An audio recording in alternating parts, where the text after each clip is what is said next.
Hello दोस्तों, आप सभी का बहुत बहुत स्वागत है। आज से हम लोग शुरू करने वाले हैं आधुनिक भारत का इतिहास। दोस्तों, इससे पहले हम लोगों ने देखा कि किस तरीके से मध्यकालीन शासन के समय हिंदुस्तान में इस्लामिक सत्ता का उदय होता है और दिल्ली सल्तनत से शुरू हुआ ये क्रम अंत होता है मुगल काल के अंतिम शासक बहादुर शाह जफर के निर्वासन के साथ। यानी 1857 में हिंदुस्तानियों का साथ देने के कारण अंग्रेजों द्वारा अंतिम मुगल बादशाह बहादुर शाह जफर को हिंदुस्तान से यानी उनके शासन से हमेशा के लिए निर्वासित कर बर्मा, जो अब म्यांमार के नाम से जाना जाता है, वहां भेज दिया गया था। दोस्तों, बहादुर शाह जफर ने अपना अंतिम समय बर्मा में ही बिताया और अंततः वो वहीं पे समाप्त हो गए। हिंदुस्तान में एक लंबे अरसे तक इस्लामिक सत्ता रही और दोस्तों, इसका प्रभाव न सिर्फ राजनीतिक, शासकीय और सामाजिक स्थितियों पे पड़ा, बल्कि हिंदुस्तान की आर्थिक और व्यापारिक स्थितियों पे भी इस्लामिक सत्ता का बड़ा प्रभाव रहा। और यही कारण था हिंदुस्तान में यूरोपियों के आने का। यूरोपीय जो अब तक हिंदुस्तान या एशियाई क्षेत्रों से व्यापार कर रहे थे अरबों के माध्यम से, यानी अरब लोगों का हिंदुस्तान और एशिया के जो उस समय विश्व में व्यावसायिक और आर्थिक केंद्र माने जाते थे, उस पे लगभग अरबों का आधिपत्य था और यहाँ से जाने वाला माल अरबों के हाथों से ही यूरोप तक पहुँचता था। यूरोपीय शक्तियों का जब इसको पता चला और उन्होंने जाना कि किस तरीके से आर्थिक और व्यापारिक गतिविधियों का केंद्र है हिंदुस्तान, तो उनकी नज़र हिंदुस्तान की तरफ घूमी और उन्होंने अरबों को हटा के सीधे हिंदुस्तान पे नियंत्रण और व्यापारिक संबंध कायम करने की कोशिश की। इसी क्रम में यूरोप भी सशक्त होता जा रहा था और कहीं ना कहीं वो तकनीकी तौर पे भी उन्नति पा रहा था और अब समुद्री जहाज़ों का निर्माण यूरोप में होने लगा था। दोस्तों, जहाज़ों का निर्माण हुआ, वहाँ से यात्री नई खोजों पे निकल पड़े और उसी क्रम में निकला वास्को डी गामा, पहला यूरोपीय पुर्तगाली हिंदुस्तान की ओर बढ़ता है। दोस्तों, अफ्रीका के अंतिम छोर केप ऑफ गुड होप पे रुक के वो फिर से चलता है हिंदुस्तान की तरफ, लेकिन वो भटक जाता है और हिंदुस्तान की ज़मीन उसे प्राप्त नहीं हो रही होती है, हिंदुस्तान का तट उसे प्राप्त नहीं होता है। उसको मिलता है अब्दुल मनीक नाम का एक गुजराती समुद्री व्यापारी या मछुआरा। दोस्तों, उसी के पथ प्रदर्शन के जरिए पहली बार वास्को डी गामा हिंदुस्तान के कालीकट बंदरगाह पे उतरता है। हिंदुस्तान में पहला कदम यूरोपियों का पड़ता है और वो एक पुर्तगाली व्यक्ति या पुर्तगाली यात्री वास्को डी गामा के नाम से होता है। इसी के साथ और यही सिलसिला फिर अंत तक चलता रहता है और एक दिन हिंदुस्तान कब्जे में आ जाता है यूरोपीय शक्तियों की। तो दोस्तों, सबसे पहले हिंदुस्तान में आने वाले थे पुर्तगाली और यहीं से हम लोग आरंभ करेंगे अपना आधुनिक भारतीय इतिहास। 17 मई 1498 ईस्वी में वास्को डी गामा ने भारत की खोज की, यानी यूरोपियों को अभी तक भारत से कोई भी लेना देना नहीं था, कोई भी संबंध नहीं था। इस समय हिंदुस्तान में सिकंदर लोदी का शासन हुआ करता था। दोस्तों, पहला पुर्तगीज तथा प्रथम यूरोपीय वास्को डी गामा 90 दिन की यात्रा कर अब्दुल मनीक नामक गुजराती पथ प्रदर्शक के सहायता से ही 17 मई 1498 ईस्वी को कालीकट के बंदरगाह पे पहुंचा था। उस समय उन क्षेत्रों का शासक था जमोरिन। वो एक हिंदू शासक था और जैसा कि हिंदुस्तान में प्रचलित है, अपने मेहमानों की मेहमान नवाजी। उसने स्वागत किया वास्को डी गामा का। वास्को डी गामा को काफ़ी खुशी मिली, काफ़ी प्रसन्नता हुई और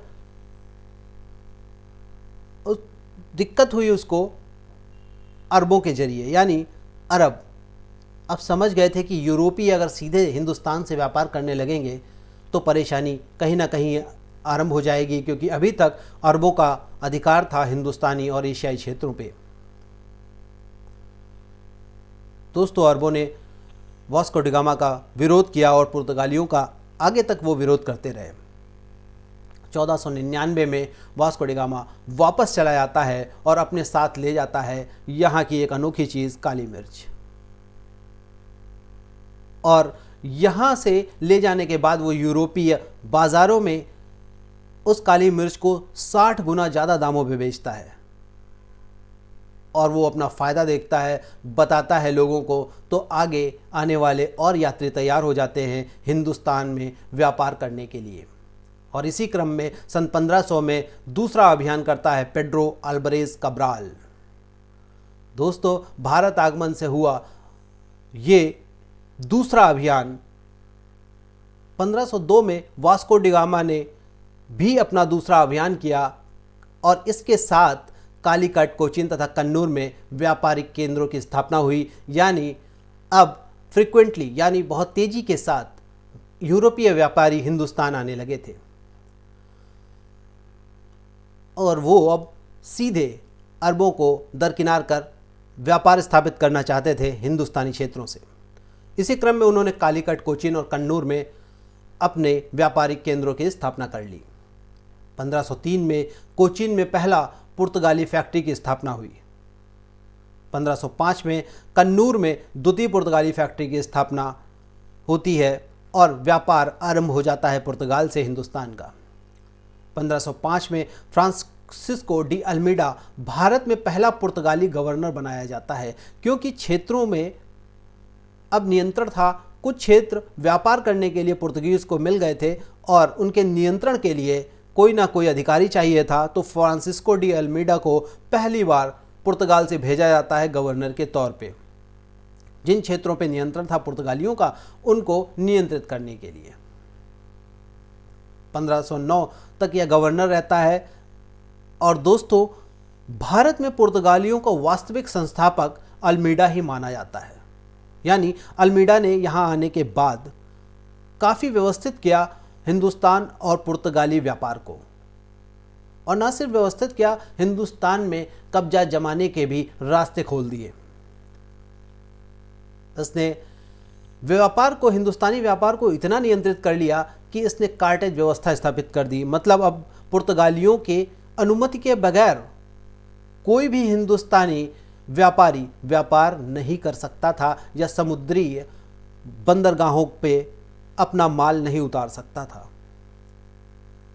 और दोस्तों, हद तो तब हो जाती है जब जहाज़ों के बंदरगाहों के आगमन हेतु स्वयं अकबर भी कार्टेज खरीदते हैं।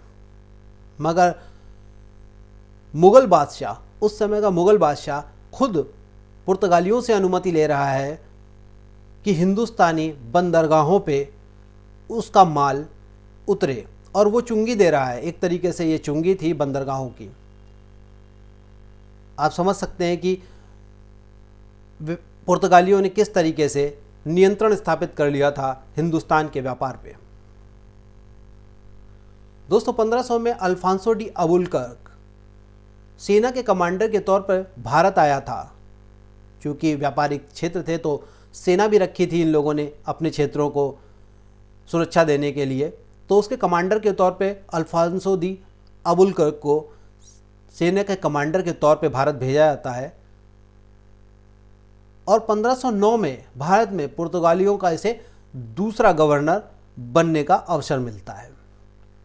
अबुलकर ने 1510 में बीजापुर के शासक से गोवा छीन लिया। चूँकि ये सेना का कमांडर भी था और गवर्नर भी था, तो इसने बदमाशी करना शुरू किया और आगे बढ़ना शुरू किया, और इसने बीजापुर के शासन क्षेत्र में आने वाले गोवा को उसके शासक से हासिल कर लिया। इसने पुर्तगालियों को भारतीय महिलाओं से विवाह करने के लिए प्रेरित किया ताकि पुर्तगालियों का क्षेत्र बढ़ सके।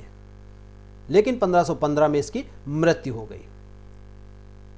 दोस्तों, तिमैया नामक हिंदू ने गोवा अधिग्रहण में अवुलकर की सहायता की थी।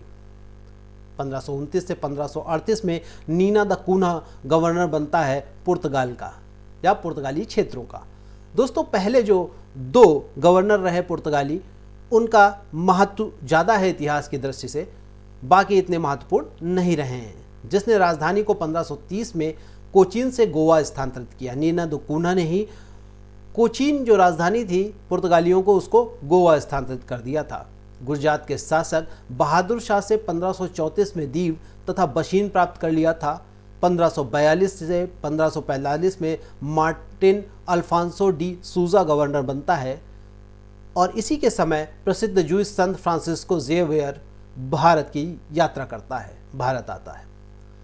तो दोस्तों, अल्फांसो दी अल्बुकर्क ने पुर्तगालियों के लिए जो रास्ता खोला था, जो क्षेत्रों के विस्तार का माध्यम दिया था, वो आगे के भी पुर्तगाली गवर्नर स्थापित रखते हैं और अपने क्षेत्रों के विस्तार में लगे रहते हैं।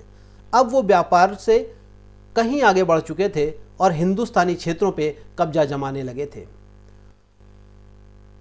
बात करते हैं पुर्तगालियों ने हिंदुस्तान के लिए या विशेष यूरोपीय व्यापारियों के तौर पे क्या किया। तो पुर्तगालियों की राजधानी गोवा हुआ करती थी। दोस्तों, पुर्तगालियों के समय में ही भारत का जापान से संपर्क हुआ, क्योंकि पुर्तगाली थोड़ा और आगे बढ़े और उन्होंने जापान से भी व्यापारिक संबंध स्थापित करना शुरू कर दिया। पुर्तगालियों ने अकबर की अनुमति से हुगली तथा शाहजहां की अनुमति से बंदेल में कारखाने स्थापित किए। पुर्तगाली मालाबार और कोंकण तट से सर्वाधिक व्यापार करते थे। पुर्तगालियों से संबंधित महत्वपूर्ण स्थान थे कोचीन, कैन्नौर, क्लीलोव, चलियम, चौल, केंग्रानोर, मंगलोर, होनावर तथा भटकल। 1536 में बंगाल के राजा महमूद शाह की आज्ञा से चटगांव और सतगांव में कारखाना खोला इन लोगों ने। दोस्तों, पुर्तगाली सोने के सिक्के क्रूसेडो, इटली के सिक्के फ्लोरीन और डुक्कार का प्रयोग करते थे। पुर्तगालियों के आगमन से भारत को क्या मिला या क्या हासिल हुआ? पुर्तगाली मध्य अमेरिका से आलू, तंबाकू और मक्का भारत लाए। पुर्तगालियों के आगमन से भारत में तंबाकू की खेती का आरंभ हुआ और दोस्तों, इसका श्रेय पुर्तगालियों को ही दिया जाता है। और उसके साथ साथ आलू, जो आज की हिंदुस्तान की प्रचलित सब्जी बन गई है, वो पुर्तगाली ही हिंदुस्तान लाए थे।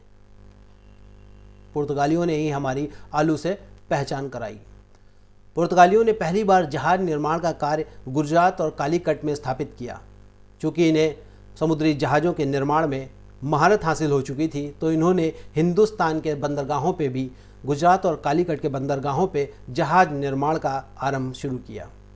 हिंदुस्तान में प्रथम प्रिंटिंग प्रेस की स्थापना भी पुर्तगालियों को ही श्रेय दिया जाता है। प्रिंटिंग प्रेस, आज हम लोग जो पुस्तकें और जो पेपर, न्यूज़पेपर पढ़ते हैं,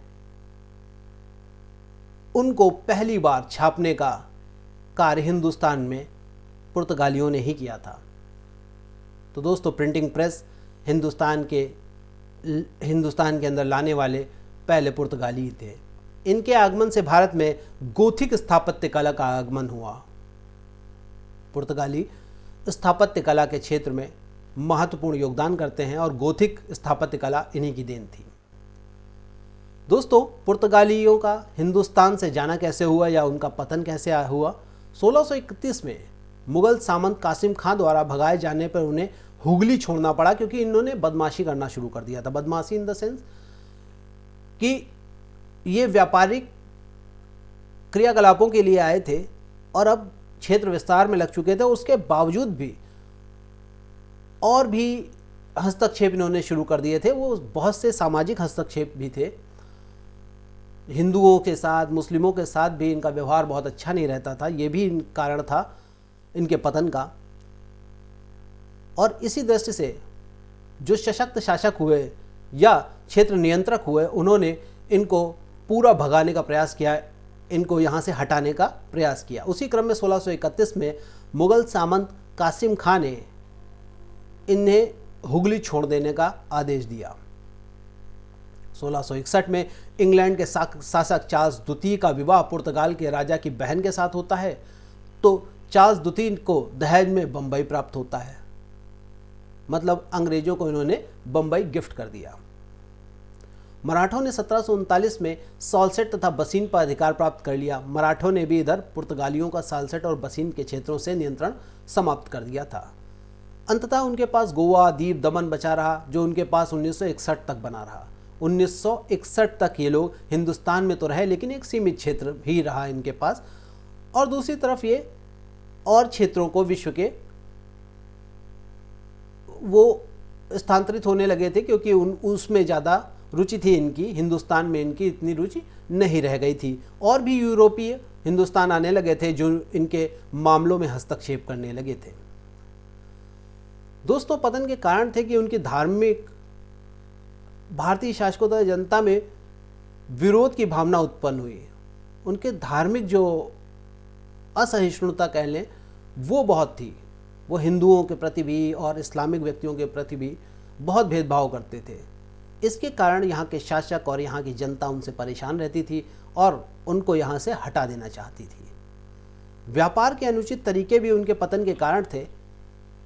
चुंगी, पत्थर, बंदरगाह कर ये सब लगाया करते थे, वो अपने आप ही स्थापित कर लेते थे अपने नियंत्रण, तो उससे भी बहुत ज़्यादा परेशानी स्थापित होने लगी थी। और दूसरी कंपनियों को हिंदुस्तान में प्रवेश करने पे वो बहुत विरोध करते थे, तो इसलिए वो यूरोपीय कंपनियां भी पुर्तगालियों का साथ नहीं देती थी। इधर ब्राज़ील की खोज हो चुकी थी, इसलिए भी पुर्तगाली ब्राज़ील में इंटरेस्टेड हो गए। ब्राज़ील की तरफ उनका रुझान हो गया और वो ब्राज़ील में ज़्यादा अवसर देखने लगे, इसलिए हिंदुस्तान से प्रस्थान कर गए। और अंततः दूसरी यूरोपीय कंपनी या दूसरे यूरोपीय व्यापारी डचों के बढ़ते प्रभाव से भी पुर्तगालियों का भारत से निष्कासन हो जाता है। डचों ने इनको हटाने में महत्वपूर्ण भी भूमिका निभाई, क्योंकि ये किसी को भी यानी अन्य न यूरोपीय और न हिंदुस्तानी शासकों को यहाँ पे व्यापार करने दे रहे थे, और अरबों को इन्होंने हिंदुस्तान से पहले ही अलग कर दिया था। तो दोस्तों, ये कहानी थी पुर्तगाली व्यापारियों की, जिन्होंने हिंदुस्तान में यूरोपीय न सिर्फ व्यापार स्थापित किया और आगे चल के शासन के द्वार खोल दिए। तो बहुत बहुत धन्यवाद दोस्तों, बने रहिए हमारे साथ।